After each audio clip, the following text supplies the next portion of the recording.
whisper in the garden, and one deadly secret blooms. Welcome to Fabled Codex. I am your host, Mithrin. Tell me, where are you tuning in from tonight? Your messages always bring this mystery to life. Let's begin. It was one of those June afternoons in St. Mary Mead that seemed designed for perfection, sunlight glinting through the rose trellises, a light breeze carrying the scent of honeysuckle and fresh-cut grass, and the faint hum of bees busy with their eternal duties. The vicar's wife, Mrs. Clement, had outdone herself for the annual garden charity tea, and even the most fastidious of parish ladies could find little to complain about. Tables were neatly arranged across the lawn, each draped in lace cloth and set with polished silver teapots, tiered stands of scones and tiny cucumber sandwiches. The roses, Old English varieties cultivated with near-religious devotion, bloomed in outrageous colours along the hedges. The scene was as cheerful as it was predictable. Miss Jane Marple sat quietly beneath a white parasol, her pale blue eyes observing the proceedings with their usual mild interest. She was knitting, of course, something small and neat, for the church bazaar, though her attention wandered now and then to the little human dramas playing out before her. Mrs. Bantry, all pearls and chatter, was recounting to Colonel Melchett how her new gardener had quite ruined her dahlias, while young Sylvia Grant, the schoolteacher, sat apart, gazing distractedly at her teacup. Dr. Leonard Hayward, recently arrived from London, was trying unsuccessfully to look comfortable among the village ladies, though his conversation with the pretty widow Mrs. Latimer seemed to be going rather well. It was, Miss Marple thought, exactly the sort of day when nothing bad could possibly happen, and therefore, in her long experience, exactly the sort of day when it probably would. At precisely 4 o'clock, as the vicar rose to make his short speech of thanks, a startled cry rang out from near the rose arbor. It came from Millie Carter, the young maid who had been serving lemonade. Her tray clattered to the grass as she stared down at something, or rather, someone lying among the roses. For a moment, there was silence, the stunned kind that only falls on English gatherings when decorum wrestles with disbelief. Then the crowd surged forward in a flutter of parasols and exclamations. Dr. Hayward pushed through first, kneeling beside the motionless figure. "He's dead," he said shortly, his fingers on the man's neck. "Stone dead." The body was that of Mr. Harold Simons, a visiting businessman from London, who had been staying at the local inn these past 2 weeks. His face was oddly peaceful, though a faint trace of crimson stained the collar of his linen suit. Nearby, crushed beneath a rosebush, lay a small silver brooch, shaped like a bird in flight. Miss Marple rose slowly, her knitting falling to her lap. She said nothing, but her eyes were thoughtful as they lingered on the brooch, the half-empty teacup still on Mr. Simons's table, and the group of villagers now murmuring in horror. To the casual observer, it was a tragedy. To Miss Marple, it was the beginning of a puzzle. Would you like me to continue with Section 2, The Village Reacts, where gossip begins to swirl and the first suspicions take shape? The discovery of Harold Simons's body rippled through St. Mary Mead like a sudden chill through warm air. Within an hour of the garden party's abrupt end, every household within a mile radius knew the dreadful news, though, as Miss Marple well knew, the details would shift and multiply with each retelling, until the original truth was scarcely recognizable. By tea's end, half the village had it on good authority that poor Mr. Simons had been found with a knife in his back, and the other half insisted it was poison in his cup. The only certainty was that the quiet civility of the day had been shattered.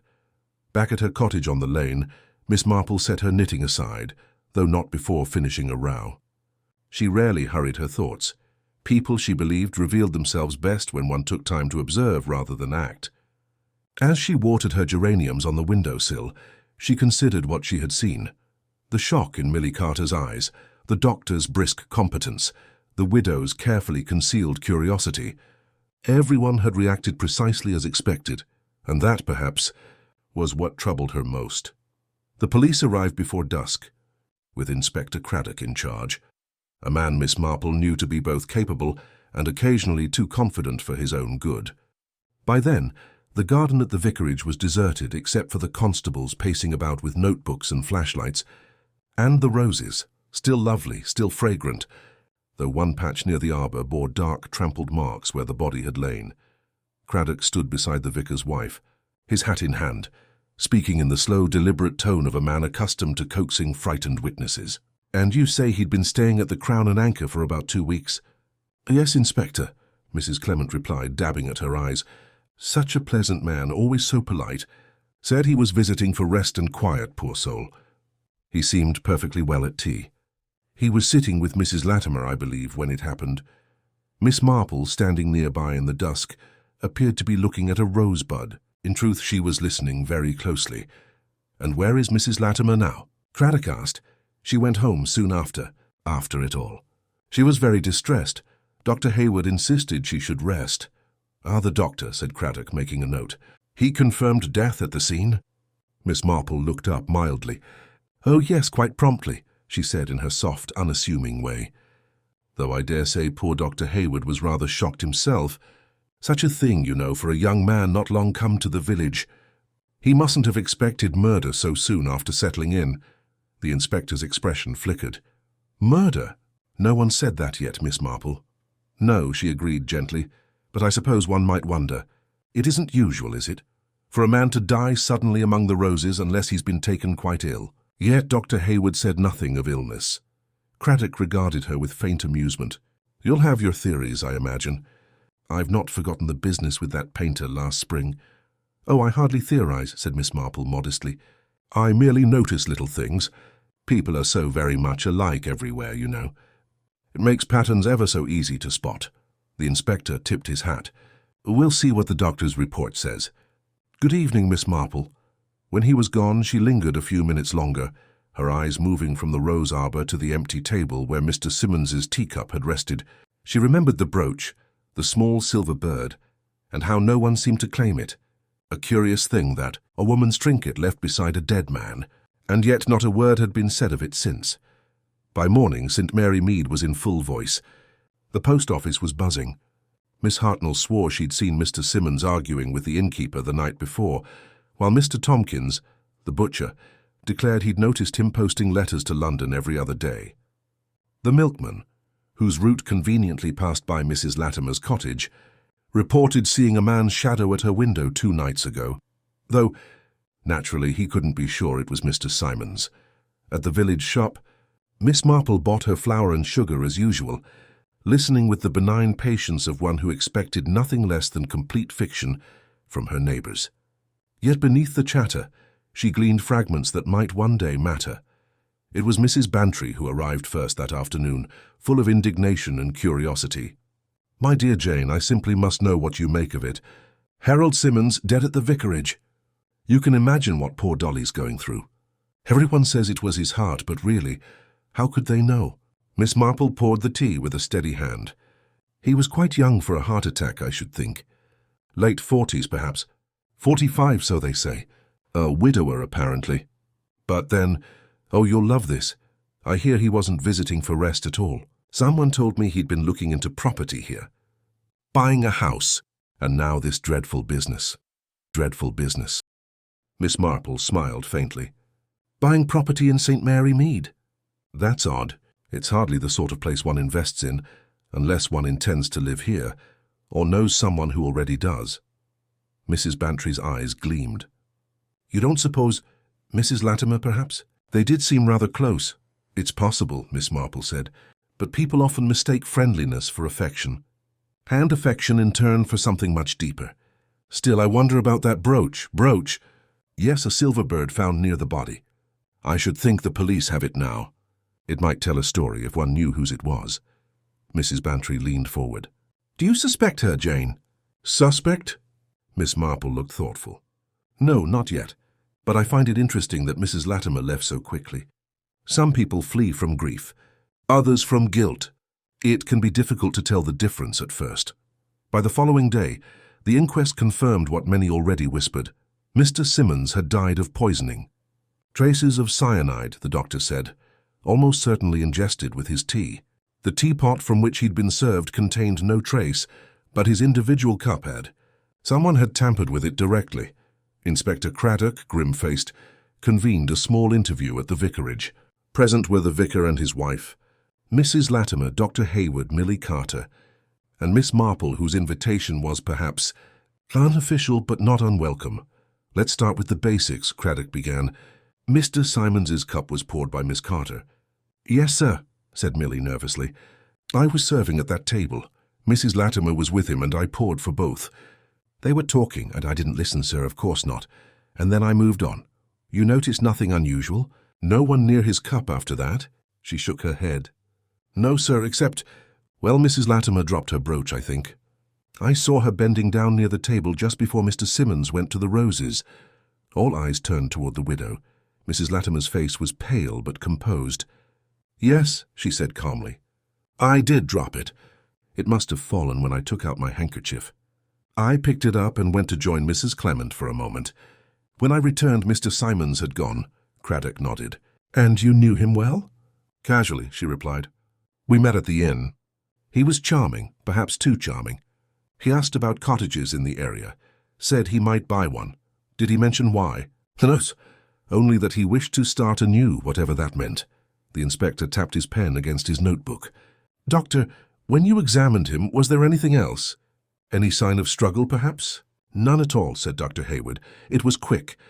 The poison must have acted within moments. He'd taken a sip or two and then collapsed. Craddock sighed. So someone had the chance to slip it in, while his attention was elsewhere. Miss Marple, you were seated across the lawn, I believe. Did you notice anything? Miss Marple smiled faintly. Oh, very little, Inspector. Only that Mr. Simons appeared rather thoughtful during tea, as if waiting for something or someone. And I did notice how Miss Grant, the schoolteacher, seemed distracted. But then, she added mildly, one never knows what weighs on young minds these days. Mrs. Latimer's eyes flicked toward her, just for an instant, the smallest tremor of tension, but Miss Marple saw it. She tucked the knowledge away like another stitch in her knitting. When the meeting ended, Craddock walked her to the gate. You think Mrs. Latimer knows more than she's saying, don't you? Oh, I think she knows a great many things, Miss Marple said softly. Whether any of them relate to murder is another matter. But I am curious, Inspector, about that business of property. I wonder who told Mr. Simmons that St. Mary Mead was such a restful place. Craddock frowned. Meaning? Meaning that people rarely come here without purpose. And sometimes that purpose isn't rest at all. As she turned homeward, the evening sun cast long shadows across the lane. Somewhere a nightingale sang, indifferent to human folly. Miss Marple walked slowly, her thoughts assembling themselves like pieces of a puzzle. A dead man from London, a widow with secrets, a doctor too ready with his conclusions, and a silver bird left among the roses. It was all so very ordinary, and yet, as she well knew, murder most often was. 2 mornings later, the quiet charm of St. Mary Mead felt curiously strained, as though the village itself held its breath. Life continued.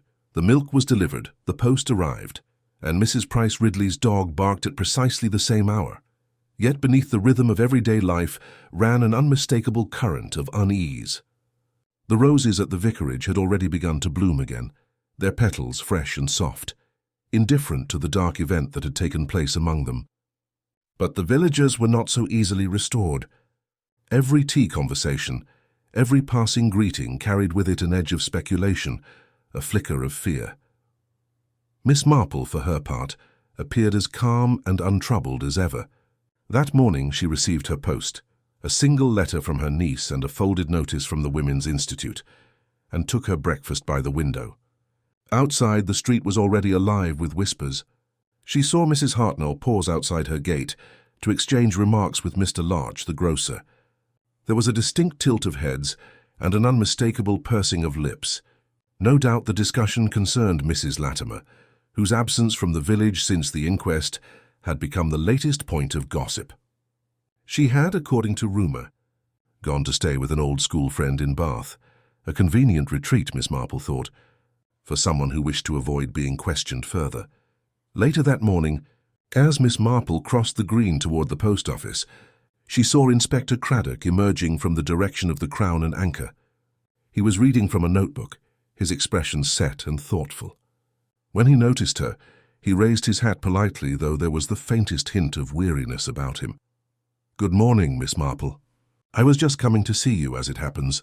"Oh dear," she said pleasantly. "I do hope it's not about my overdue subscription to the library." Craddock smiled despite himself. I'm afraid it's more serious than that. I thought you might be interested to know that our inquiries into Mr. Simons's background have turned up a few peculiarities. Miss Marple adjusted her gloves. Peculiarities are always interesting, Inspector, though they so often turn out to be quite ordinary things seen from the wrong angle. Craddock gestured for her to walk with him, and they set off at a leisurely pace. We've discovered that Mr. Simons wasn't in property at all, despite what he told people here. He was an accountant, or had been until about a year ago. He left his firm in London under rather unclear circumstances. There were rumours of irregularities in some of his clients' accounts, but nothing proven. Since then, he'd been living on savings and apparently travelling from place to place. How curious, Miss Marple murmured. And did he happen to visit any of those places twice? Craddock looked puzzled. I don't believe so. Why do you ask? Oh, no particular reason, but I often find that people who wander without purpose are usually following something or running from it. And perhaps if one looked carefully enough, one might see which it was. The inspector frowned. You think someone followed him here? I think, said Miss Marple, that people rarely appear where they have no connection. Someone must have mentioned St. Mary Mead to him. I wonder who that might have been. As they passed the green, Miss Marple nodded toward the shop.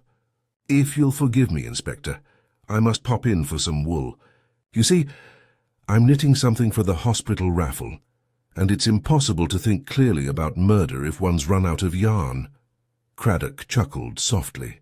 You'll never change, Miss Marple. No, she agreed. But the world does, in small deceitful ways. Do let me know if you find out where Mr. Simons posted those letters everyone keeps mentioning. They may tell us something, you know.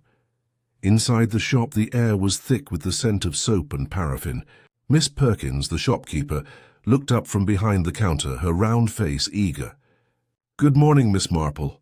Terrible business, isn't it? Have you heard the latest? They say the poison might have come from the chemists in Much Benham. How shocking, Miss Marple said, selecting a soft blue skein of wool. Though, of course, cyanide is rather difficult to obtain, even for gardening purposes. That's just it, Miss Perkins said, lowering her voice.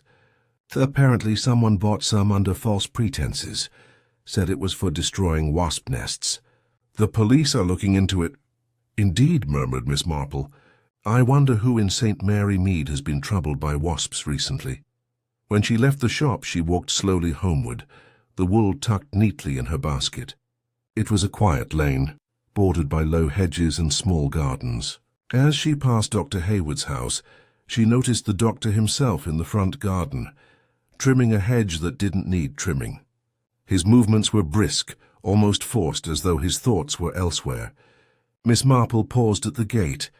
Good morning, Doctor. How are you bearing up under all this unpleasantness? He looked up, startled. Oh, Miss Marple. I'm quite all right, thank you, though I'd rather this whole business were over. The papers have been dreadful on calling it the Poisoned Gentleman case. Sounds like something out of a penny novel. Yes, she said mildly. Life does so often imitate literature, though rarely with such style. You were quite close to Mr. Simons, I believe. Close? Hardly. I saw him at the inn a few times, that's all. He complained of headaches, but nothing serious. I prescribed him a mild tonic. Ah, headaches, Miss Marple said softly. I suppose such things come from worry, don't they? Or perhaps guilt. The doctor blinked. Guilt. Oh, nothing to trouble yourself with, she said, smiling. Only that I once knew a young man who suffered terribly from headaches until he confessed to stealing his father's watch. Remarkable how the conscience and the body conspire, don't you think? Dr. Hayward gave a short, nervous laugh. I dare say. Excuse me, I've patients waiting. Miss Marple watched him retreat indoors, her expression thoughtful. Guilt came in many shapes, and not all of it criminal. Yet there was something uneasy about the doctor's manner, something rehearsed.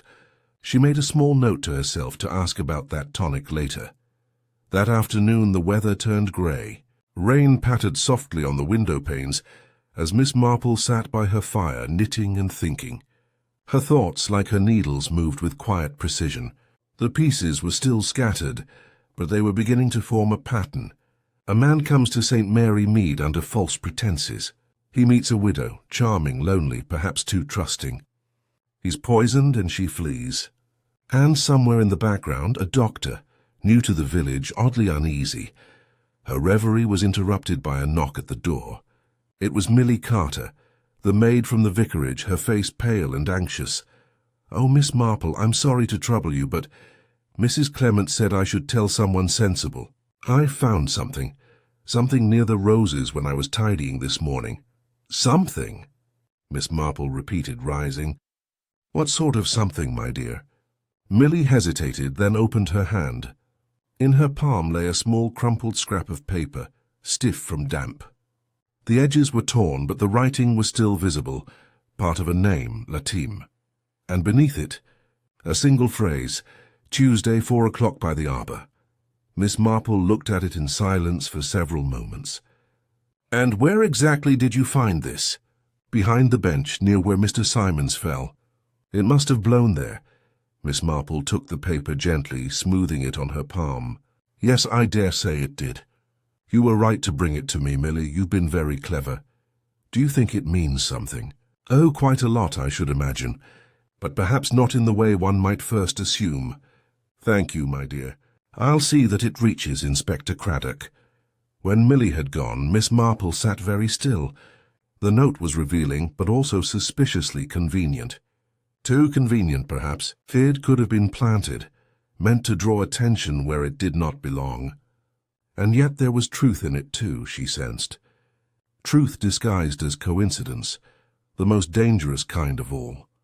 Outside, the rain intensified, tapping against the window like a soft, relentless reminder. Miss Marple turned the scrap over once more, her eyes narrowing slightly. "Tuesday, 4 o'clock, she murmured. But the garden party began at 3:30. Someone had reason to meet him before it started, and reason to make sure he never kept another appointment again. She reached for her knitting, though her thoughts were far from the yarn.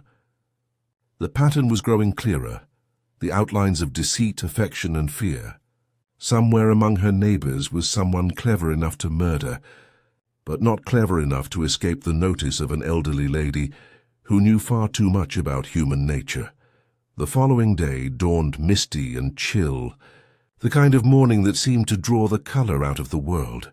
The roses, heavy with dew, drooped slightly as if mourning anew. Miss Marple stood at her gate with her gardening gloves still on, waiting for Inspector Craddock, who had sent word that he wished to see her regarding a small development. She suspected, with the quiet satisfaction of one who had long ago ceased to be surprised by human folly, that it concerned the note Millie Carter had found.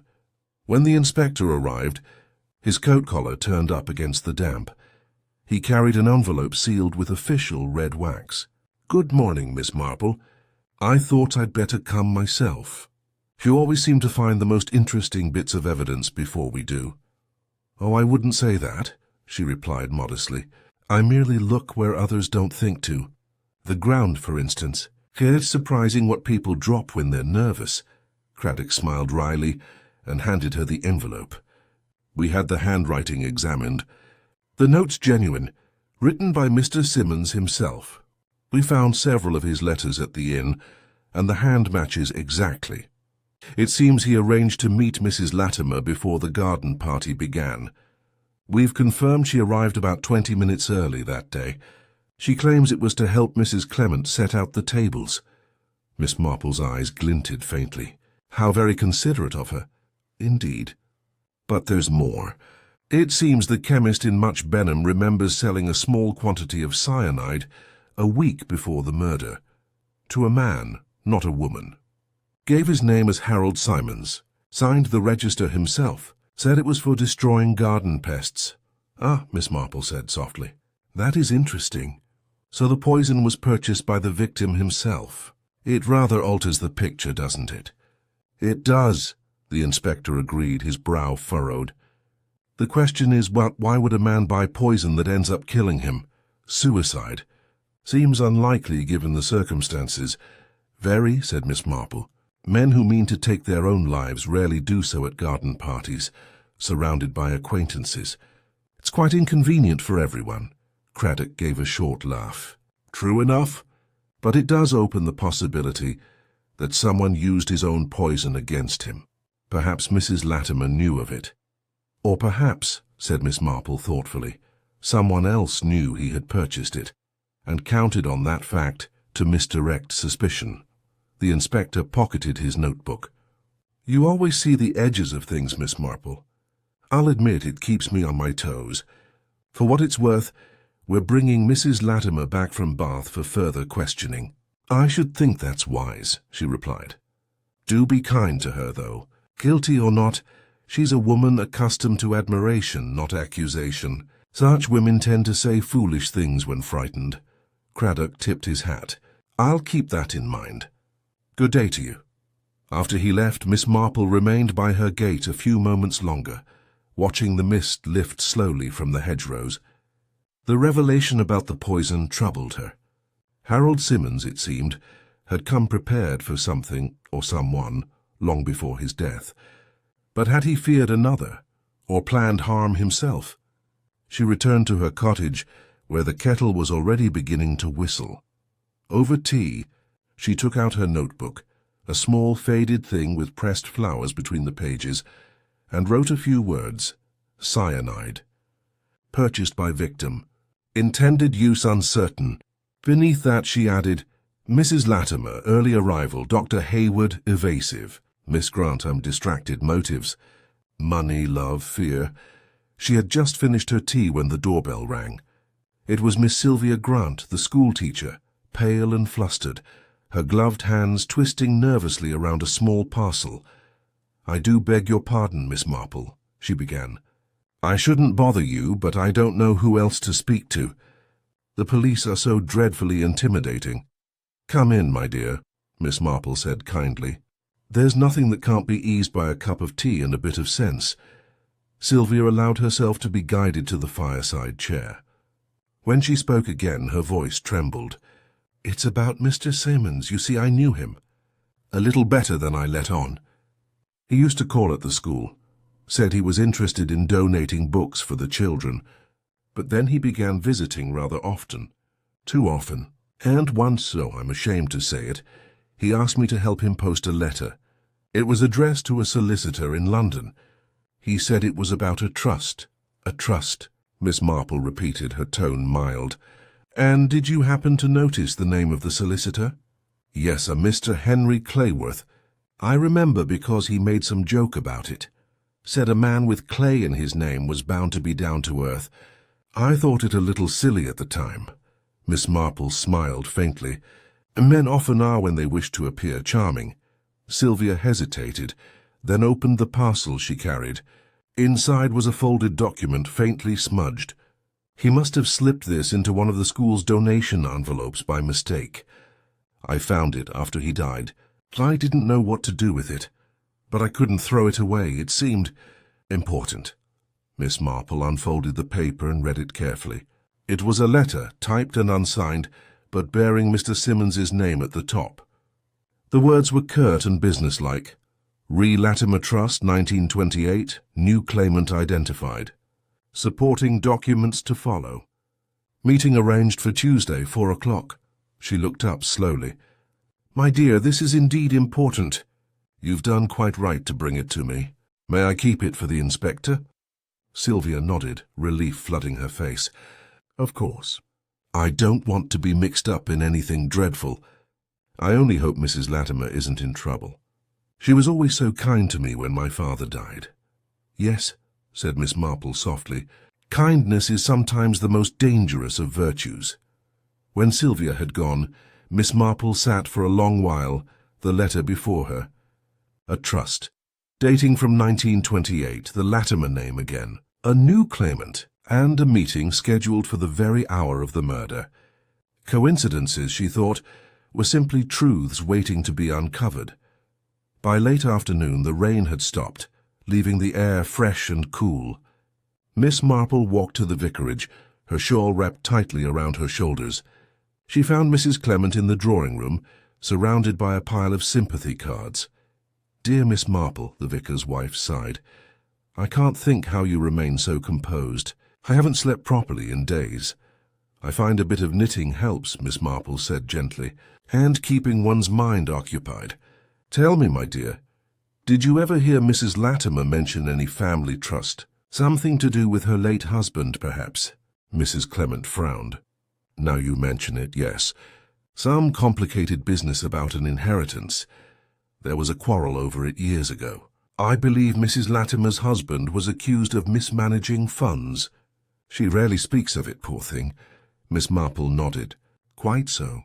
I suspect Mr. Simons may have been connected to that affair. If he was investigating the trust, he might have discovered something best left buried. Mrs. Clement looked alarmed. You don't think she... My dear, I think nothing yet. But truth has a curious way of blooming, rather like roses. You can prune it back, but it always grows again. As she stepped out into the twilight, Miss Marple saw Dr. Hayward coming down the lane. He seemed startled to see her. Miss Marple, I was just on my way to the vicarage. Mrs. Clement mentioned you'd been asking questions. I do that rather often, she said cheerfully. Though only out of curiosity, of course.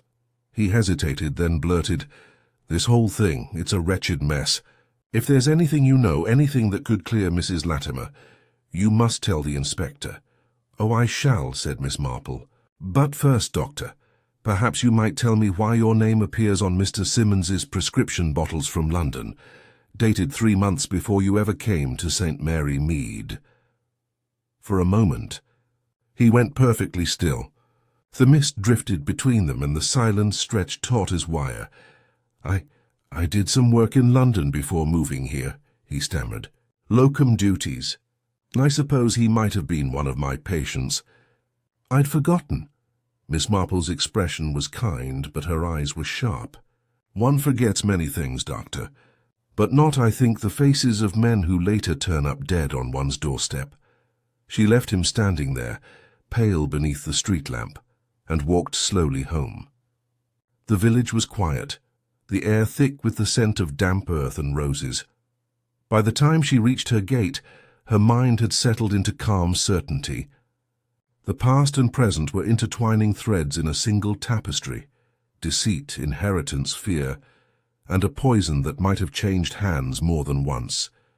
Someone had killed Harold Simons, not out of passion or madness, but to keep a truth buried. And Miss Marple, with her quiet, unerring patience, was drawing ever closer to unearthing it. The next morning, a brittle light crept through the lace curtains of Miss Marple's cottage, pale and uncertain after a night of heavy rain. The village lay washed clean, though the air held that damp, metallic scent that so often followed a storm, the kind that hinted something had been unsettled, even beneath the surface. Miss Marple sat at her breakfast table with a single boiled egg and a pot of strong tea, her mind already far from such simple comforts. Her thoughts circled the same 3 names, Mrs. Latimer, Dr. Hayward, and Harold Simons. They were tied together somehow, by threads too fine to see but too strong to ignore. And somewhere in that tangle was the truth. Her reverie was interrupted by a sharp knock at the door. She rose, smoothing her skirt, and opened it to find Inspector Craddock standing there, looking slightly less confident than usual. His hat dripped rainwater onto the step, and he seemed relieved when she invited him in. "I'm sorry to trouble you again, Miss Marple," he began as he took the seat she offered by the fire. "But something's come up, something rather troubling." "Oh dear," she said, pouring him tea. "Not another death, I hope?" He gave a short laugh, though it lacked conviction. "No, not that, thank heaven. But Mrs. Latimer's returned, as you predicted, and her story doesn't quite add up. She admits she met Simons before the garden party, but insists it was purely business. Claims he'd written to her weeks before, asking questions about her late husband's trust. She says she agreed to see him only to clear her name." Miss Marple raised an eyebrow. "How noble of her! And did she mention what sort of questions?" "Only that he accused her husband of mishandling funds from an account called the Latimer Trust, the same one mentioned in that letter you passed along. She insists she knew nothing of it, and that Simons was mistaken. But here's the curious thing. When we checked the solicitor's records in London, we found that the trust did exist. It was established in 1928 for the benefit of a child, unnamed, to be paid out upon reaching the age of 25. The trustee was none other than George Latimer, Mrs. Latimer's late husband, and there's no record of the payout ever being made. How very odd, murmured Miss Marple, stirring her tea slowly. A trust, a missing beneficiary, and a man with a taste for uncovering other people's secrets. It begins to sound less like business and more like blackmail, doesn't it? Craddock nodded grimly. That's our thought as well. Simons may have been trying to extort money from her, or expose something about the trust that she didn't want known. But if that's true, the motive for murder becomes clearer. Unless, Miss Marple said softly, he was trying to protect someone rather than threaten them. You see, Inspector, blackmail is rather a two-sided coin. It can ruin one person and redeem another, depending on who holds the truth, he frowned. Protect someone? Who? That, said Miss Marple with a small smile, is what we must discover. After the inspector left, Miss Marple sat for a long time by the window, watching the morning mist curl over the rooftops. The trust was the key, of that she was certain now. Money, secrets, and shame were far stronger motives for murder than mere passion. And yet, she sensed that the truth was not entirely financial. There was emotion here, something personal and buried. At 11 o'clock she put on her hat and shawl and made her way to the Crown and Anchor. The innkeeper, Mr. Dobbs, was polishing glasses behind the bar when she entered. His ruddy face brightened at the sight of her. Morning, Miss Marple. Terrible goings-on, eh? Haven't had this much excitement since the vicar's bicycle went missing. Yes, quite dreadful, she said pleasantly. Tell me, Mr. Dobbs, you must have known Mr. Simons fairly well, what with him staying here. Oh, yes, ma'am. Quiet sort, but polite. Kept himself to himself, mostly. Spent a lot of time writing letters, always in that corner by the window. Posted them regular, too. Once every 2 or 3 days. Did he receive many letters? Not many, now you mention it. Just 1 or 2, and one of them came by registered post about a week before he died. Looked official. London postmark. Miss Marple's eyes sharpened. And he didn't say what it concerned? Not a word. But I did notice he seemed out of sorts after reading it, pale, shaking his head. Paid his bill early that day, though he wasn't due to leave yet. Hard thing, that. Very odd indeed, she said. And did anyone visit him here? Mr. Dobbs hesitated. Only once. Dr. Hayward, I think, though it might have been about those headaches Mr. Simons complained of. Still, they were closeted together for quite a while. More than half an hour, I'd say. Miss Marple thanked him and walked back into the street, her mind whirring. A registered letter from London, a meeting with the doctor, and a man who had suddenly decided to leave the village, and yet was dead within days. It all pointed to a confrontation, but with whom and about what? When she returned home, she found an envelope pushed under her door. It bore no address, only her name in neat, unfamiliar handwriting. Inside was a single folded sheet. The message, written in careful script, read, "You are meddling in matters better left alone. Ask no more about the trust or you will regret it." Miss Marple read it twice, her expression unreadable. Then she placed it neatly on the mantelpiece, as one might a card from an unexpected visitor. "Oh dear," she murmured, "how very unwise." That evening, as dusk settled and the first lamps flickered on, Inspector Craddock returned. He found her in the garden, pruning her roses with steady hands. "Another surprise for you, Inspector," she said mildly, handing him the note. "It seems I've joined the ranks of the threatened." He read it quickly, his jaw tightening. "Who delivered this?" "I couldn't say. It wasn't there at luncheon, but it was by tea. Someone slipped it through while I was at the inn. We'll increase patrols near your cottage," he said at once. "You shouldn't be left alone." "Oh, nonsense. Whoever wrote this isn't the sort to risk physical harm. Such people rely on fear, not force. But it does tell us something valuable." "What's that?" "That they believe I'm close enough to the truth to be dangerous." Craddock stared at her a moment, then sighed. "You're determined to scare the devil out of me before this case is over, aren't you?" She smiled serenely. Only if it helps you catch the right devil, Inspector. He left soon after, but his concern lingered in her mind. Yet Miss Marple, who had faced more than one threat in her long life, was not easily shaken. Instead, she spent the evening rereading her notes, arranging her thoughts as one might rearrange flowers in a vase, until the balance felt right. It was nearly 10 when she finally looked up, eyes bright with sudden understanding. The pieces had not yet all fallen into place, but one detail long overlooked had begun to make sense. The registered letter, the trust, the doctor's unease, and something else, something the village had forgotten, Dr. Hayward's arrival in St. Mary Mead, only a few months earlier. He had come from London. So had Simon's. And if they had known each other before, their meeting here could not have been accidental. The next morning, Miss Marple was at the vicarage before breakfast. The vicar himself answered the door, startled to see her so early. "My dear Miss Marple," he said, "is something the matter?" "Not at all," she replied cheerfully. "I simply wondered if I might borrow the parish registry for a moment.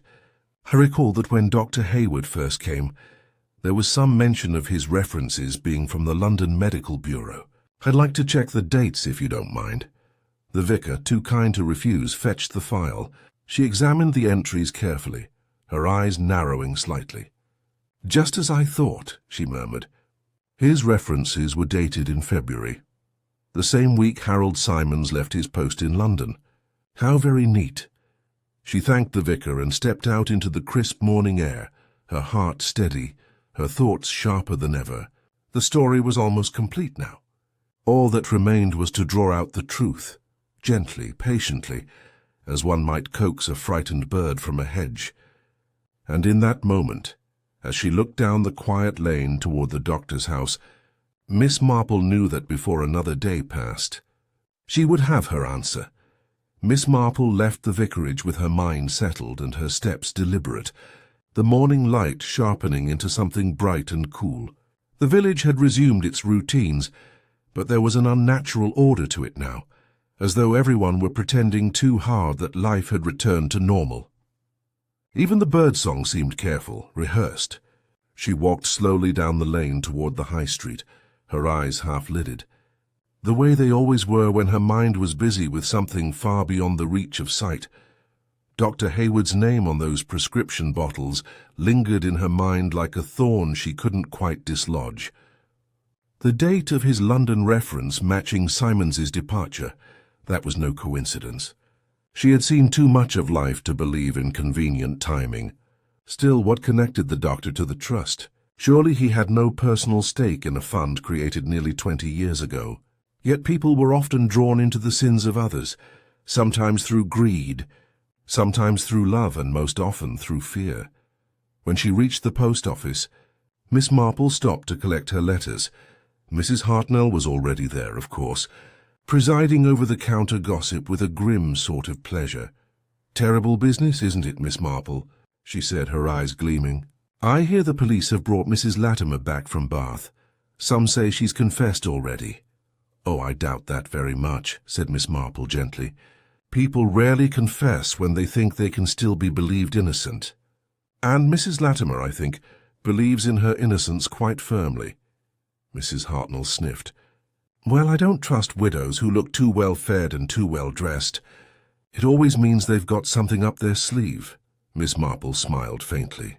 "Or simply that they choose to face life tidily. It's surprising how much guilt can hide behind unkempt hair and an untidy garden. You know."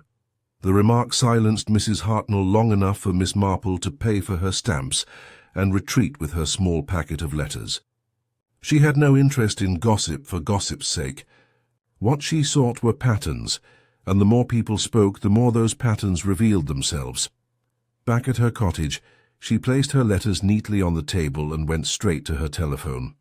The vicar's wife had a cousin in London, a sensible woman who worked as a secretary for a solicitor's office. Within the hour, Miss Marple had her on the line.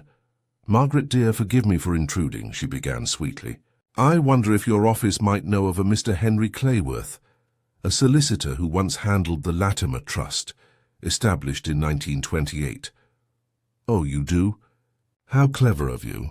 Yes, I see. Oh, really? That is most enlightening." When she hung up, Miss Marple's face was grave.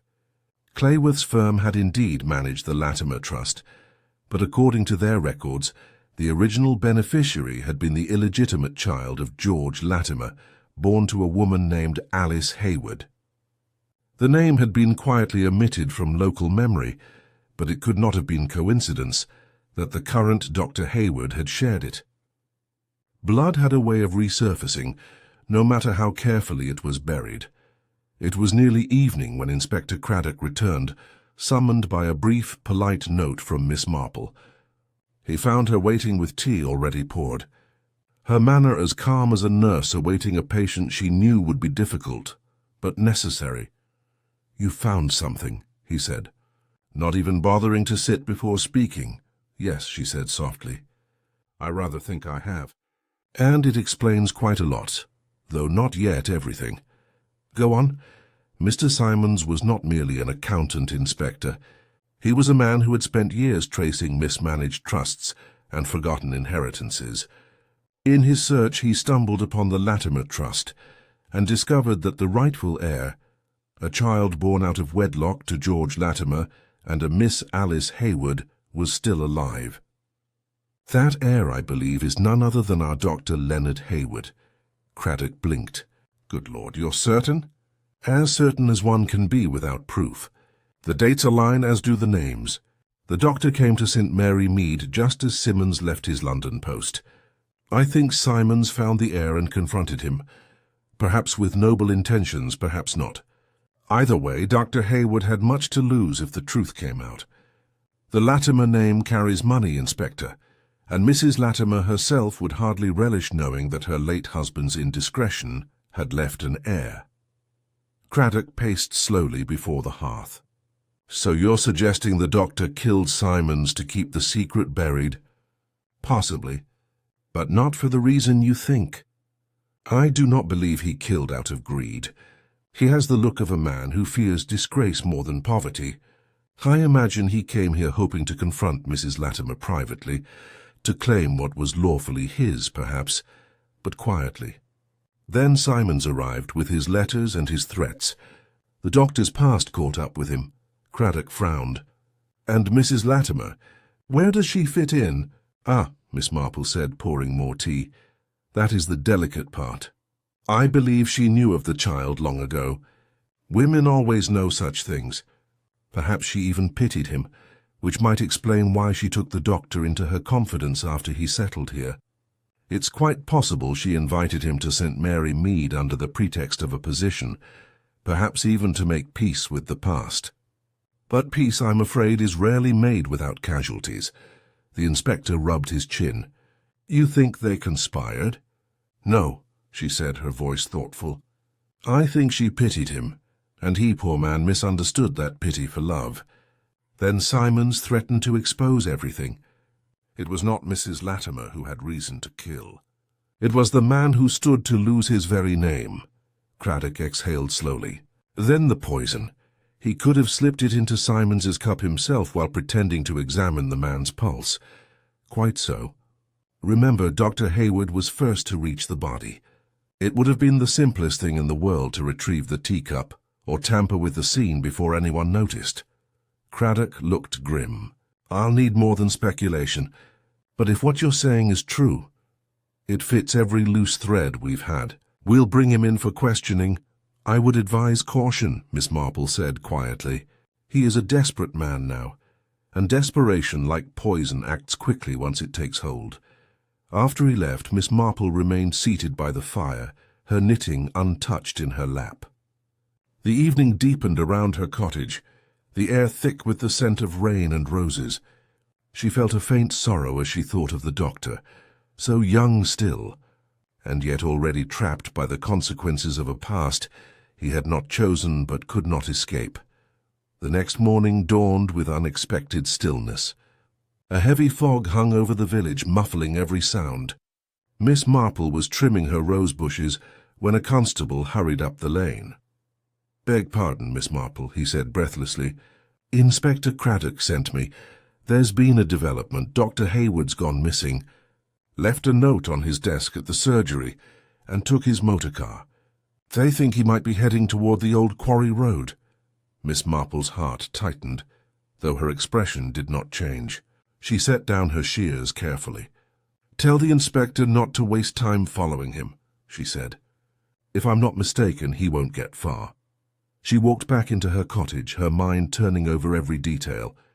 The quarry road, a desolate, twisting path on the edge of the village. The doctor, she suspected, had gone there not to flee but to decide his own ending. Guilt and fear, she knew, were as deadly as cyanide. And yet, there was a strange tenderness in her thoughts. Not pity, precisely, but understanding. By the time the police found the abandoned car at the edge of the quarry that afternoon, Miss Marple was already waiting by her window, her knitting once again in her hands. She had known somehow that it would end this way. Human nature, she reflected, was an intricate web, fragile, sticky, and cruelly inescapable once one was caught.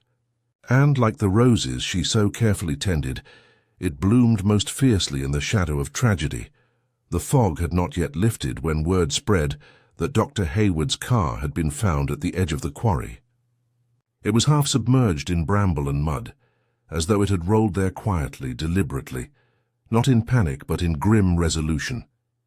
The constables had been combing the area since dawn, their lamps cutting dull circles in the mist. Yet there was no sign of the doctor himself. Inspector Craddock stood by the car, his coat collar turned up against the chill, his expression drawn tight. The engine was still warm when they'd arrived. The man could not have gone far. By the time Miss Marple arrived, summoned, though she suspected Craddock would never quite admit it, she found the scene curiously still, as though the world itself had paused to see what would happen next. She picked her way carefully over the uneven ground, her small figure shrouded in a dark cloak, the hem brushing against wet grass. Craddock turned when he heard her. "Miss Marple," he said, his voice low, "I didn't expect you so soon." "I thought you might need a second pair of eyes," she replied mildly. "One never knows what small things might be overlooked when one is too intent on what seems obvious." He gestured toward the car. "Found like this half an hour ago. No sign of him, but there's a note inside." "Ah," she said softly. "A note. They so rarely tell the truth, I find." Craddock handed it to her, the paper sealed in a clear envelope. She read it through the plastic. The words were short, written in an uneven hand. "I can't face what I've done. Forgive me. It was an accident." "An accident," she murmured. "That's an interesting choice of word, don't you think?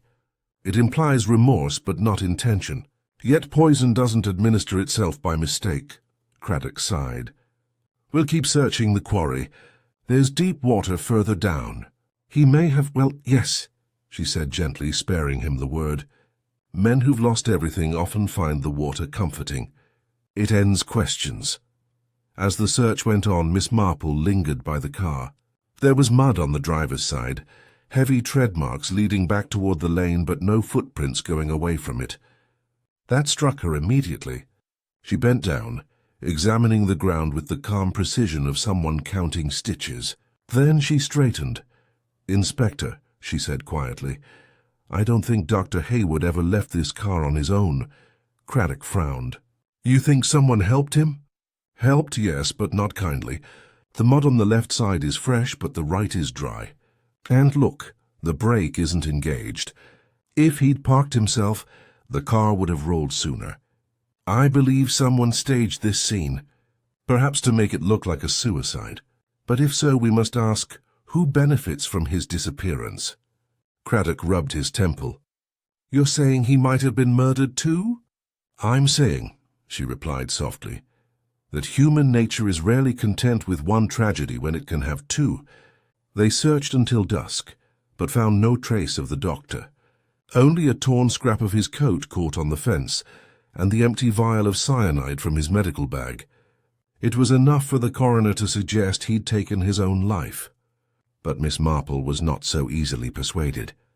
She had seen grief before, real despair, and Dr. Hayward had not seemed a man resigned to death.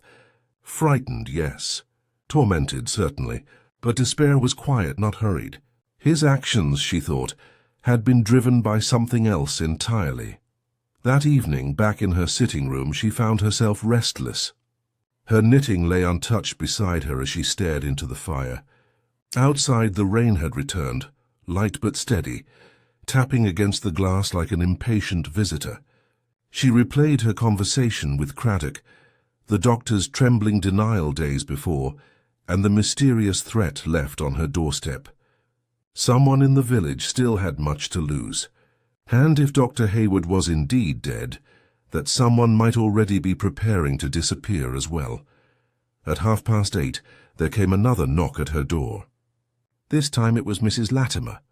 The widow stood in the doorway, pale but determined, her gloved hands gripping her handbag tightly. "Miss Marple," she said, her voice low, "I must speak with you. They tell me Leonard is gone, that he's taken his life. I can't believe it. You must tell me what you know." "Come in, my dear," said Miss Marple, guiding her to the chair by the fire. "Sit down. You're quite right not to believe it." "I don't either." Mrs. Latimer looked up sharply. "Then you think he's alive?" "I think," said Miss Marple, "that something was arranged to make it seem he was gone. But not for his sake. For someone else's." The widow's hands trembled slightly. "Oh, Miss Marple, if you only knew—" She stopped herself, as though frightened by what she might reveal. "There were things between us I can't explain. He came to me months ago, not as a stranger, but as someone who knew too much. About my husband. About the trust. He said he had proof that George had hidden money meant for another. But he didn't threaten me, he pitied me. He wanted to make things right. And did you?" Miss Marple asked gently. "I tried," she whispered. "I gave him what I could from my own savings. But then that dreadful man, Mr. Simmons, appeared.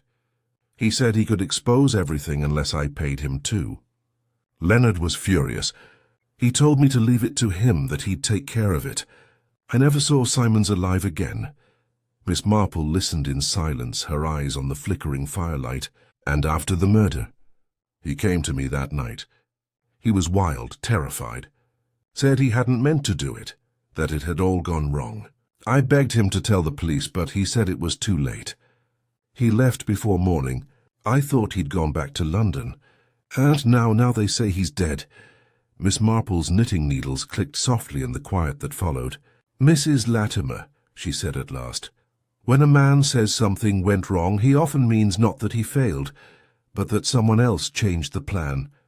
Tell me, who knew he was coming to see you that evening?" "No one," she said, then hesitated. "At least I thought no one. But Millie Carter was there. She came in to ask about the flowers for the party. She might have heard." "Ah, Millie," Miss Marple murmured. "A good girl, but easily frightened and easily led. I dare say she's been listening to more than flowers these past weeks." Mrs. Latimer looked up in confusion. "You think the maid?" "No, not her," Miss Marple said. "But I think someone has been using her ears. There's always one person in every village who hears everything and says nothing unless encouraged. I must speak with her at once."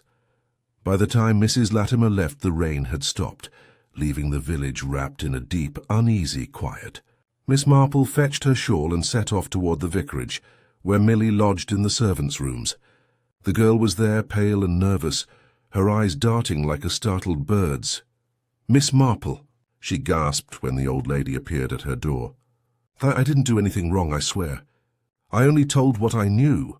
"And what was that, my dear?" "That I saw Dr. Hayward talking to Mr. Simons near the arbour before the party started. They were arguing. And then I thought I saw someone else near the roses. But I can't be sure." "Someone else?" Miss Marple repeated softly. "Think carefully, Millie. Who was it?" The girl twisted her apron. "It looked like Mrs. Latimer, but I'm not certain. I was behind the hedge." Miss Marple's voice was kind, steady. "And have you told anyone else this?" Millie hesitated. "Yes, Mr. Dobbs from the inn. He asked after the police left that night. Said he wanted to help. He gave me £1 to keep quiet about it. There it was, the missing piece. The innkeeper, too eager with his questions, too curious about what the police knew. Miss Marple thanked the girl softly and returned home, her mind sharper than ever. When Inspector Craddock arrived at dawn, she was waiting at her gate. "You'll find your quarry not in the water, Inspector," she said calmly, "but in the cellar of the Crown and Anchor." Dr. Hayward was frightened. Yes, but someone frightened him more. Mr. Dobbs knew too much about his past and his movements. When Simons died, the doctor was trapped, and Dobbs saw an opportunity. Blackmail, perhaps, or silence, if the price was right. Craddock stared at her. "You really think," "I think," she said, "that evil rarely travels far. It likes comfort, good meals, and gossip. The inn has all three." And as they set off down the lane, the mist began to lift at last, revealing the first pale blush of morning over the roses that had seen too much death, and were now, in their quiet way, preparing to bloom again. The morning mist was thinning as Inspector Craddock and Miss Marple approached the Crown and Anchor. The inn looked as it always did, neat, inviting, with its whitewashed walls and pots of geraniums along the sill, but there was something about its calm that now seemed rehearsed. Inside, the scent of baked bread mingled with the faint trace of beer from the previous evening. Mr. Dobbs stood behind the counter, sleeves rolled up, a cloth over his shoulder, wiping down the bar with brisk efficiency. He looked up when they entered, his ruddy face breaking into what might have been a smile if it weren't for the flicker of wariness in his eyes. "Inspector!" "Miss Marple, this is a surprise so early in the day. Something the matter?" Craddock's tone was neutral but clipped. "Perhaps. We'd like to have a word with you, Mr. Dobbs, in private." The innkeeper hesitated only briefly, before gesturing toward the small back room behind the bar. "Of course, Inspector. Always happy to help." His voice was steady, but Miss Marple noticed how his hand trembled slightly when he set the cloth down. He led them inside and shut the door, the latch clicking with an oddly final sound. Craddock remained standing, arms folded. "We've been looking into Dr. Hayward's disappearance. You were one of the last people to see him alive." "Me?" Dobbs blinked. "Well, he used to come in for a glass of sherry now and then, same as anyone. Nice enough man, quiet. Bit gloomy maybe, but harmless." Miss Marple's voice was soft but clear. "You also spoke to Millie Carter, didn't you, Mr. Dobbs? The night after the garden party." His head jerked slightly. "Millie, oh, the vicarage girl. She stopped by, yes." Poor child was shaken. "Everyone was. She said you asked questions about who she saw that afternoon," Miss Marple continued mildly, "and that you paid her to keep quiet about it." Dobbs's expression froze, and for a moment his mouth worked soundlessly before he found his voice. "Nonsense. I might have given her a few shillings for errands, nothing more. Silly girl's got the wrong end of the stick." Craddock stepped forward, his voice hardening. "Enough, Dobbs. We found your fingerprints on the vial in Dr. Hayward's car. Care to explain that?" For the first time the colour drained from the innkeeper's face. He opened his mouth, then shut it again. The silence that followed stretched thin and sharp. Miss Marple studied him quietly. "I don't think you meant to kill anyone at first," she said softly, "but I think you saw a way to profit from another man's fear. You found out about the trust, didn't you? Perhaps Mr. Simons mentioned it when he stayed here. He wasn't discreet, was he? A man who liked to talk after a few drinks. He must have told you about the heir, the connection between Dr. Hayward and the Latimers. You saw your chance." Dobbs's hands clenched into fists. "You've got it wrong," he muttered. "I never laid a finger on Simons." "Perhaps not," Miss Marple said, her tone almost sympathetic. "But you were there that afternoon. You heard the quarrel by the arbour. You saw the doctor slip the poison into Simons's cup, perhaps thinking he was protecting Mrs. Latimer's reputation, or his own. And afterward you found a frightened man ready to pay anything to keep his secret. You took the poison vial then, didn't you? A souvenir, proof of his guilt." Craddock's eyes narrowed. "So when Hayward couldn't pay any more, you decided to end it?" Dobbs's voice cracked. He was going to ruin me. Said he'd go to the police, tell them I'd been blackmailing him. I just wanted him to leave. He came here that night, wild-eyed, said he was going to confess everything. We struggled, he slipped, hit his head. It was an accident, I swear it." Miss Marple's voice remained calm. "And afterward you staged the scene by the quarry. You used his car, his note. You made it look as though he'd taken his own life. But you couldn't resist one last detail, could you? You put the empty vial in the car, to make certain the police believed the story. You overplayed your hand, Mr. Dobbs." The man sank into a chair, his shoulders sagging. "He said he wanted to make it right," he whispered. "Said Mrs. Latimer didn't deserve to suffer. But what about me, eh? I've worked all my life, and what do I have to show for it? A leaky roof and debts from the war. He had money, he had friends. I just wanted my share." Craddock signalled the constable waiting outside. "You'll have to come with us, Dobbs." As the innkeeper was led away, Miss Marple stood quietly, her expression unreadable. She did not look triumphant, only sad, as though the inevitable had once again arrived precisely on schedule. When the door closed behind them, Craddock turned to her with a weary sigh. "You were right, as usual. He'd have gotten away with it too, if not for you." Miss Marple smiled faintly. "Oh, I rather think he'd have tripped himself up eventually. People who kill for money always do. They can't resist trying to make their story too neat. Real life is untidy, Inspector. That's how one spots the difference."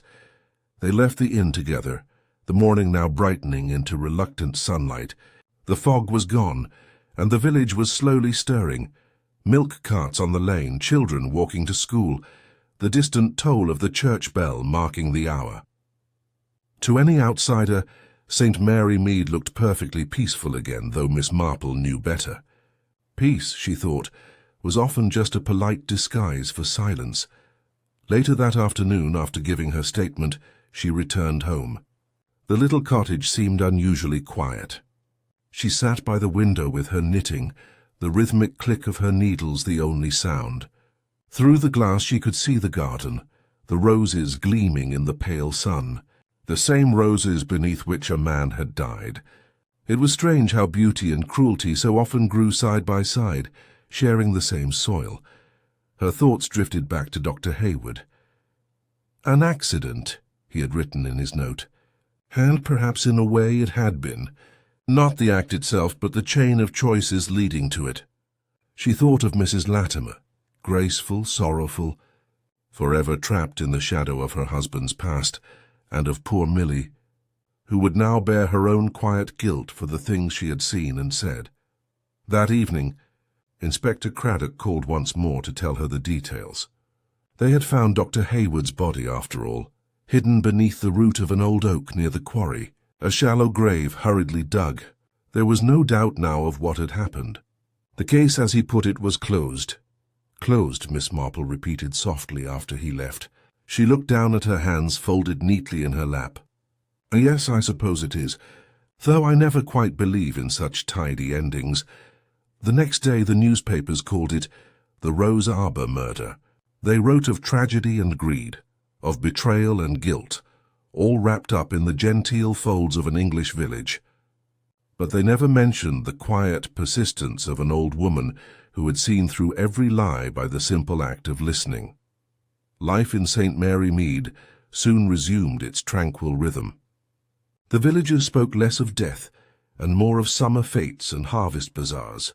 The roses continued to bloom, redder than before, as if nourished by secrets. On a warm afternoon a week later, Mrs. Clement stopped by Miss Marple's cottage, bringing a basket of scones. "You must be relieved it's all over, Jane," she said kindly. "Such dreadful business. You've a remarkable mind, you know." "The inspector says he doesn't know what he'd do without you." Miss Marple chuckled softly. "Oh, my dear. Men always say that when they mean quite the opposite. They'd much rather I stayed at home with my knitting." Mrs. Clement smiled. "And yet somehow you always see what no one else does." "It's only that I've known a great many people," said Miss Marple simply. "And people, in my experience, never change very much. Murder, like love, is merely an expression of character. After her guest had gone, she walked out into the garden. The air was still, the sun warm on her shoulders. She bent to clip a fading bloom and watched a single petal fall, landing softly on the earth. Somewhere in the distance a child laughed. Somewhere closer, a church bell rang the hour. Life, she thought, was always returning, patient, persistent, indifferent to the follies of humankind. Miss Marple straightened, brushing a speck of soil from her gloves. Then she turned back toward her cottage, the faintest smile touching her lips. The mystery of Harold Simons had ended, but human nature, she knew, would always begin again. The summer sun lingered lazily over St. Mary Mead, gilding the rooftops and washing the village in an almost unnatural calm. It was as though the whole place, having gorged itself on excitement, now lay in that peculiar hush that follows scandal, the kind where people speak softly in shops and cast glances that last a moment too long. Yet beneath the calm something still stirred. Miss Marple felt it, as one feels the faint quiver of wind before a storm. The case, though declared closed, sat uneasily in her mind. Things fitted neatly now, too neatly. Life, she thought, rarely tied itself into such symmetrical knots.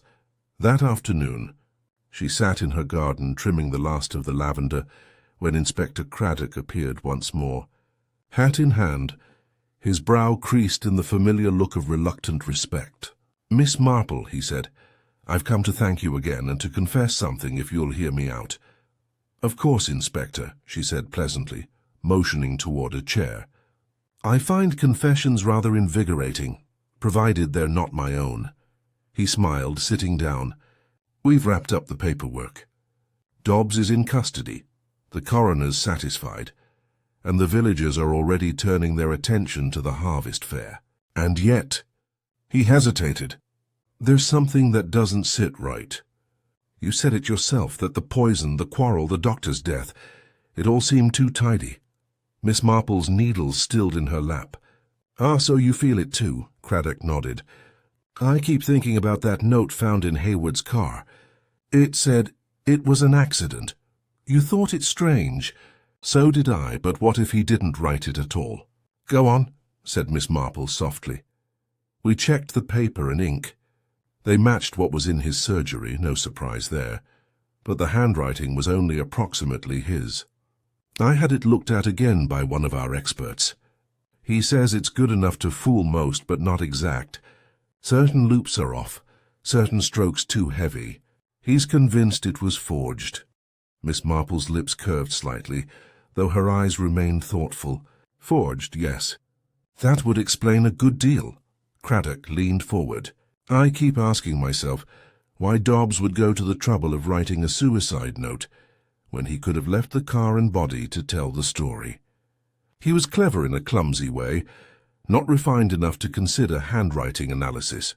Which makes me wonder, was Dobbs acting alone?" She set her knitting aside, her expression serene but alert. "Inspector, I do believe you're beginning to think like a woman." He blinked, startled. "I beg your pardon. I mean only," she said mildly, "that you are beginning to notice the small details of motive rather than the large gestures of guilt. Men, you see, tend to focus on action.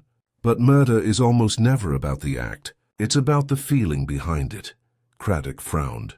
"You think someone else forged the note, and perhaps guided Dobbs?"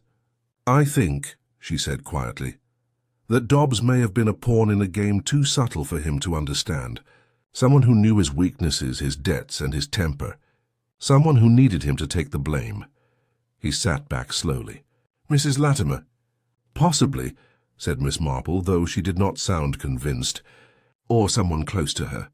Remember, she claimed ignorance of the trust's finer points, but it was her late husband who created it. That sort of ignorance often means not absence of knowledge, but a deliberate choice to forget." Craddock rose, pacing. But what would she gain by having Dobbs take the blame? Hayward's dead. The trust scandal buried, her reputation intact, unless— He stopped. "Unless the money from the trust wasn't as inaccessible as everyone believed." Miss Marple's eyes gleamed faintly. "Quite so. A trust can be a very flexible thing, Inspector, especially when one knows how to access it from both ends. Perhaps Mr. Simmons's death did not end her troubles. It merely postponed them. And a postponed trouble has a dreadful way of returning, larger than before. She rose, brushing a bit of lint from her skirt. I think it's time we paid a visit to Mrs. Latimer, don't you? They found the widow at her cottage, sitting by the piano with a book of hymns open before her. The room was as impeccable as ever. Fresh flowers, polished silver, curtains drawn just enough to let the light fall kindly on her face. When she saw them, her composure wavered only slightly. Inspector Craddock. Miss Marple. Is something the matter? I'm afraid we've a few lingering questions, Craddock said gently. About Dr. Hayward and about Mr. Simons. She folded her hands. I've told you everything I know. Surely this ordeal has gone on long enough. Miss Marple looked at her with quiet sympathy. Forgive us, my dear, but one small thing still troubles me. You said you met Mr. Simons to discuss the trust, but that you knew nothing of it. And yet the funds were deposited into an account under your own name, just a month before his death. Surely that must have surprised you? Mrs. Latimer went pale. That's impossible. Craddock opened his notebook. The bank confirmed it this morning. £10,000, drawn from a dormant London account belonging to the Latimer estate. The signature on the authorization was yours. For a moment silence filled the room. Then very softly she said, You don't understand. I didn't kill anyone. I only wanted to protect what was mine. Miss Marple's voice was gentle, almost maternal. Of course you did, my dear. Women often do foolish things out of fear. But fear is a poor companion. It makes one careless. You couldn't risk Simon's revealing the existence of that money, could you? Nor could you allow the doctor, your husband's natural son, to inherit what you believed you'd preserved. And yet, you couldn't bring yourself to kill either man directly. So you turned to someone who could. Her lips trembled. I never asked him to kill anyone. Perhaps not, said Miss Marple. Perhaps you merely hinted. A few words of pity to a man like Dobbs, desperate for money. A suggestion that the doctor's silence might be worth something. You see, Mrs. Latimer, evil often hides behind half-spoken things. A suggestion here, a tear there, and someone else does the deed for us. Craddock stepped forward. Did you forge the note, Mrs. Latimer? Her eyes filled with tears that glistened but did not fall. He was kind to me, she whispered. Leonard wanted to confess. He said it was all wrong, that he'd live with the guilt. But if he'd done that, they'd have come for me next. I only wanted to save him from himself, from ruin. I wrote the note to spare him the shame. Miss Marple's expression softened, though her voice did not. You spared no one, my dear. You merely delayed the inevitable. The truth always ripens, even when buried. Craddock exhaled slowly, his features tightening. Mrs. Latimer, I'll need you to come with us. As the inspector led her away, Miss Marple stood by the window, watching the sunlight shift through the lace curtains. The garden outside was in full bloom, yet somehow the air felt colder. When the door finally closed, she let out a small sigh. By evening the village knew. They always did. The tale spread in whispers through the shop, the post office, and the vicarage garden. By supper time, Mrs. Latimer's name had become a cautionary echo, a woman too proud to confess, too afraid to let go. That night, as Miss Marple prepared for bed, she paused by her window, looking out over the quiet rooftops. The church bell tolled softly in the distance. She thought of the three who were gone now, Simons, Hayward, and Dobbs, and of the woman who would join them soon in a very different kind of solitude. All of them had been entangled by something so simple, so tragically human, the wish to preserve dignity, no matter the cost. She drew the curtains and turned down her lamp, murmuring to herself, people are so very much alike everywhere. They think they can hide their sins in other people's shadows. But the light somehow always finds them. Outside, the roses glowed faintly in the moonlight, their petals trembling in the wind. And in the stillness that followed, it seemed to Miss Marple that the village was holding its breath again, waiting, perhaps for the next secret to bloom. The following morning broke pale and restless, with clouds drifting low over St. Mary Mead, pressing upon the village like a held breath. The news of Mrs. Latimer's arrest had reached every corner by sunrise. People spoke of it in subdued tones over breakfast tables, in doorways and along garden fences, each telling of her downfall with the fascination reserved for those who had seemed untouchable. The widow who had hosted charity teas and sung in the church choir was now behind the bars of the county jail, awaiting formal charges. It was a shock that seemed to tremble through the very air, though beneath the murmurs ran a quieter current of satisfaction, the kind that always came when scandal confirmed the suspicions people secretly hoped were true. Miss Marple, however, felt no satisfaction. As she sat before her hearth that morning, a letter open on her lap, she could not shake the uneasy feeling that something remained unaccounted for. The facts, as Inspector Craddock had neatly assembled them, fit perfectly. Mrs. Latimer had forged the letter, manipulated Dobbs, and allowed events to spiral into murder. Yet the perfection of it troubled her. The pattern of human behavior she knew so well, the little hesitations, the tiny contradictions, was missing. The story, while plausible, felt polished, rehearsed, and life, in her long experience, was rarely so obliging.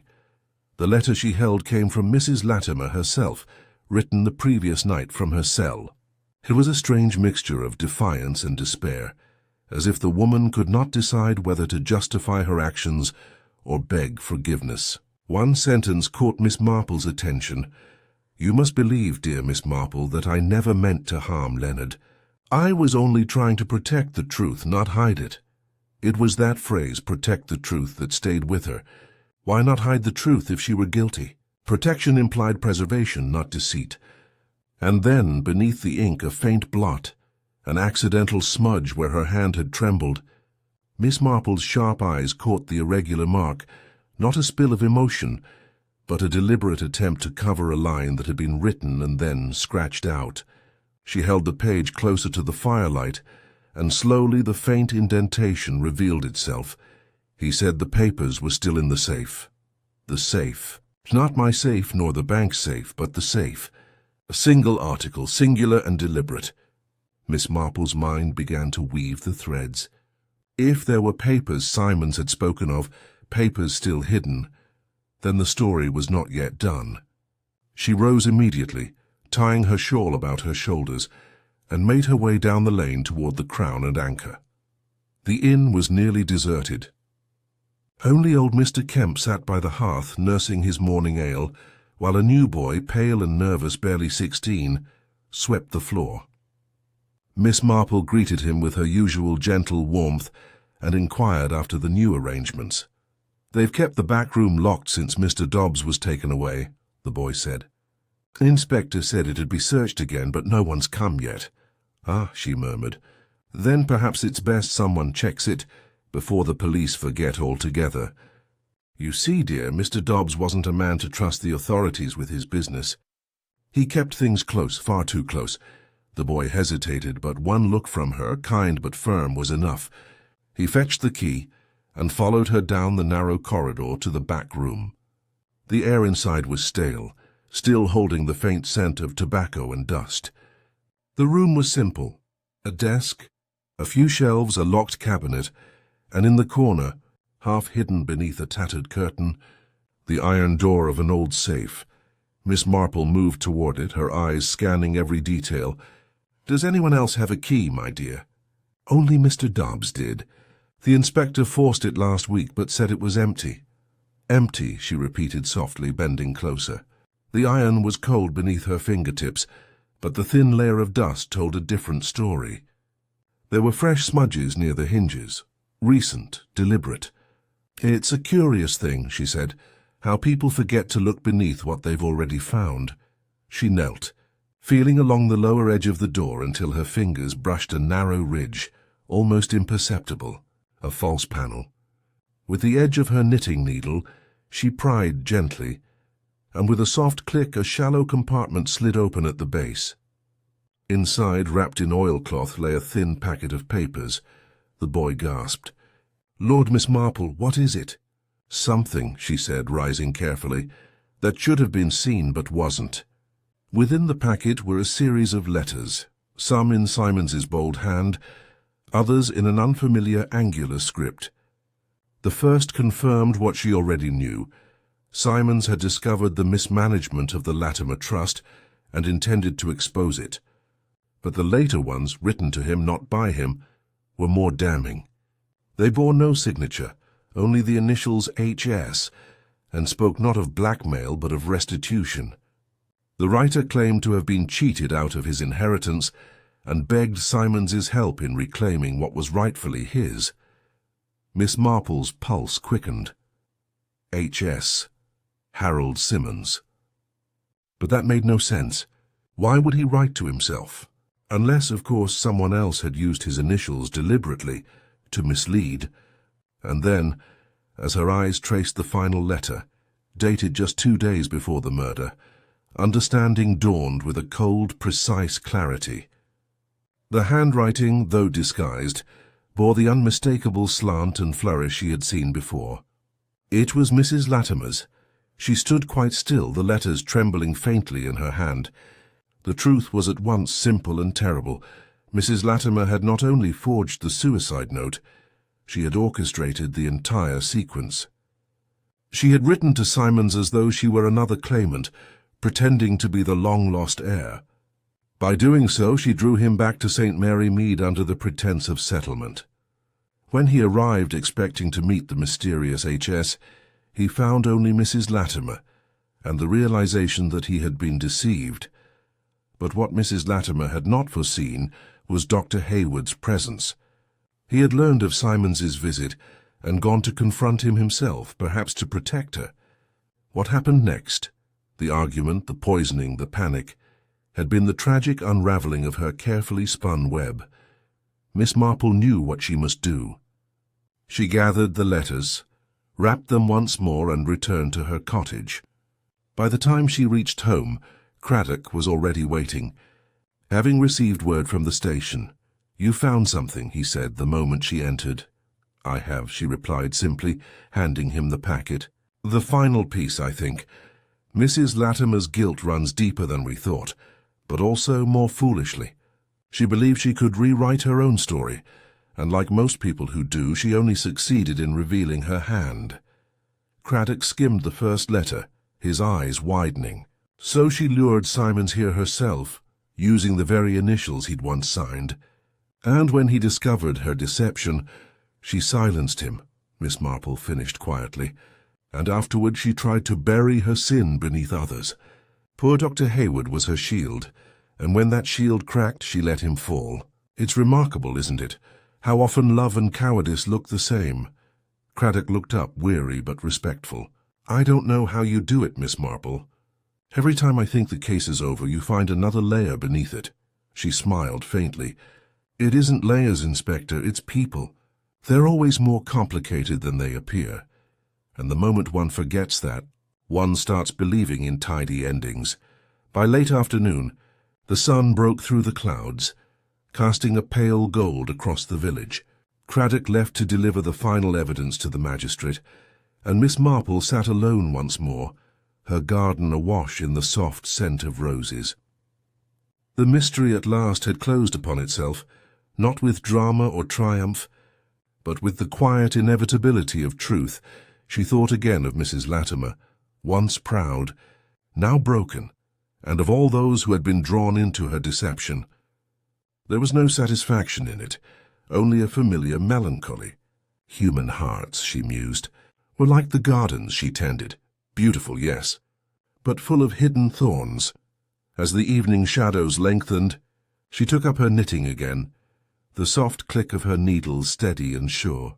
Beyond the hedge, the voices of the villagers drifted on the breeze, already moving on to newer gossip, fresher scandals. Life, as always, went on.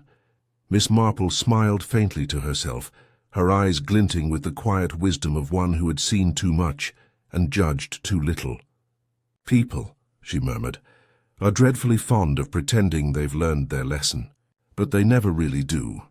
Outside, the roses stirred in the fading light, red, fragrant, and unrepentantly alive, just as they had been on that fateful day when death first came among them. And as the first stars appeared above the rooftops, St. Mary Mead returned to its peaceful rhythm, unaware, or perhaps only pretending not to know, that somewhere, beneath the sweetness of its summer air, the memory of sin still lingered, faint and enduring as the scent of roses in bloom. The summer waned softly in St. Mary Mead, and with it, the lingering tension of the season's dark events. The roses, now past their peak, drooped under the weight of their own beauty, their petals scattered like confessions upon the soil. Miss Marple, seated by her window with a cup of tea cooling beside her, watched as the postman cycled past her gate.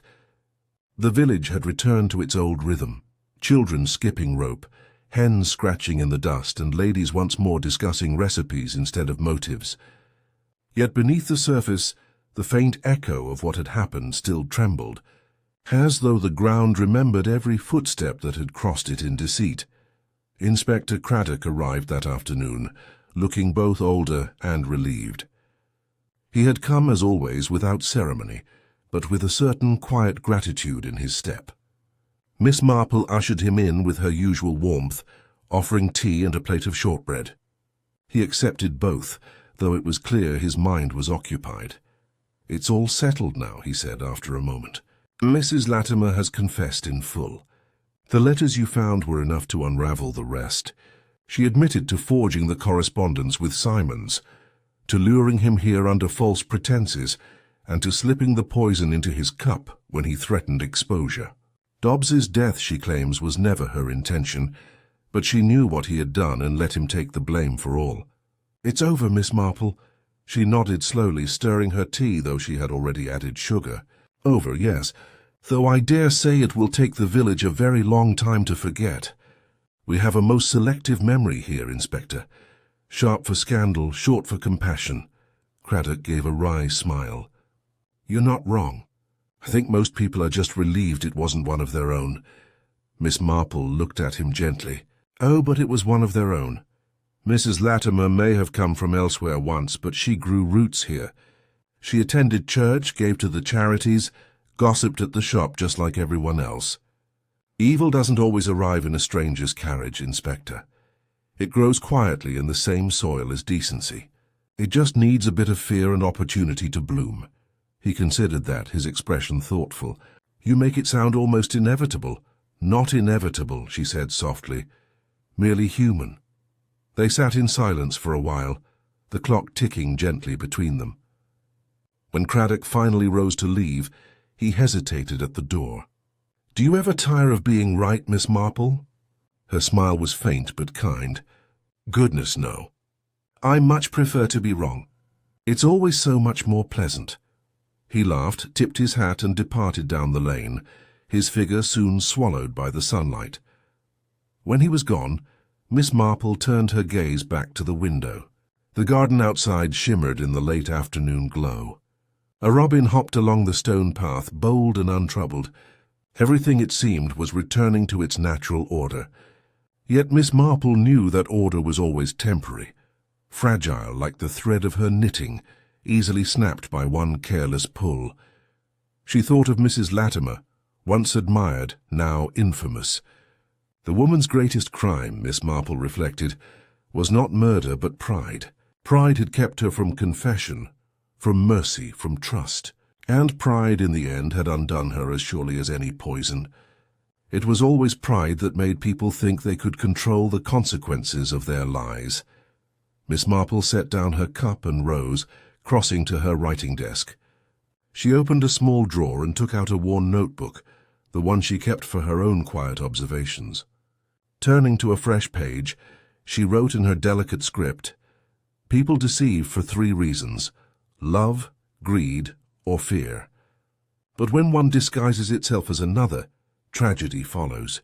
Love that fears exposure, greed that masquerades as protection, fear that calls itself justice, these are the roots from which evil grows. And yet beneath it all there is always a certain sadness. The human heart, after all, was not made for murder. It only convinces itself otherwise when cornered. She paused, then added beneath it, "Case concluded. The Latimer Trust affair. Moral: never assume a rose is harmless because it blooms in your own garden." A soft knock came at the door just as she closed the book.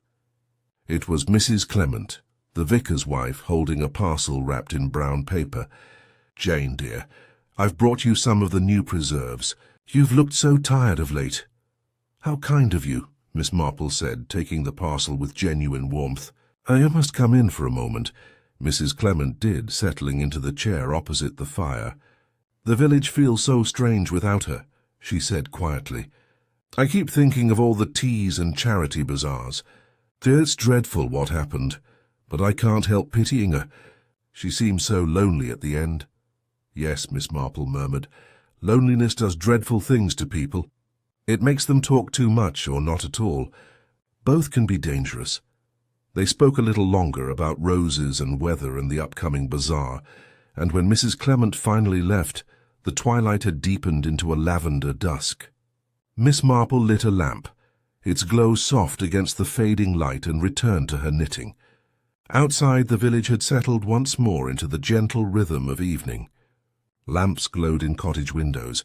The vicar's clock chimed 7. Somewhere a dog barked lazily. It was all so ordinary again. But Miss Marple, who had seen the dark currents that ran beneath such ordinariness, took no comfort in it.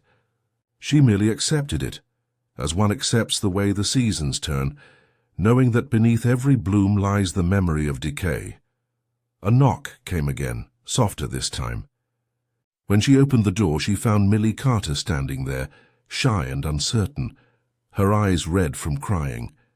"I just wanted to thank you, Miss Marple," the girl said, "for everything. If you hadn't believed me about what I saw, they'd have thought I was making it up." Miss Marple smiled gently. "You were very brave, my dear. Never be ashamed of telling the truth, even when no one wishes to hear it." Millie hesitated. "Will they hang her, do you think?" Miss Marple's expression was unreadable for a moment. "I expect the law will do what it must, but the greater punishment, my child, is always the one we give ourselves."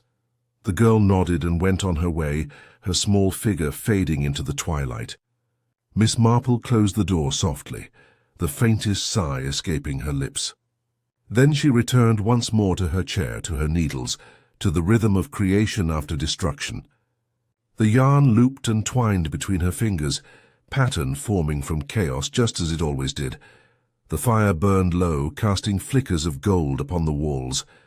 And as the night deepened, Miss Marple sat quietly, her mind at rest but never idle. Somewhere beyond the stillness, she knew, another story was already beginning, another small deceit, another fragile pretense. It would come to her door soon enough, as they always did. For now, though, there was peace in St. Mary Mead. The roses outside her window slept under the moonlight, their thorns glinting faintly in the dark, a reminder, as ever, that beauty and danger, innocence and guilt, are never so far apart as people like to believe. Miss Marple smiled to herself, the faint, knowing smile of one who understood the world too well to ever be surprised by it. And as the clock struck 9, she set aside her knitting, poured herself another cup of tea, and whispered softly into the quiet room, "Ah, well, the roses will bloom again."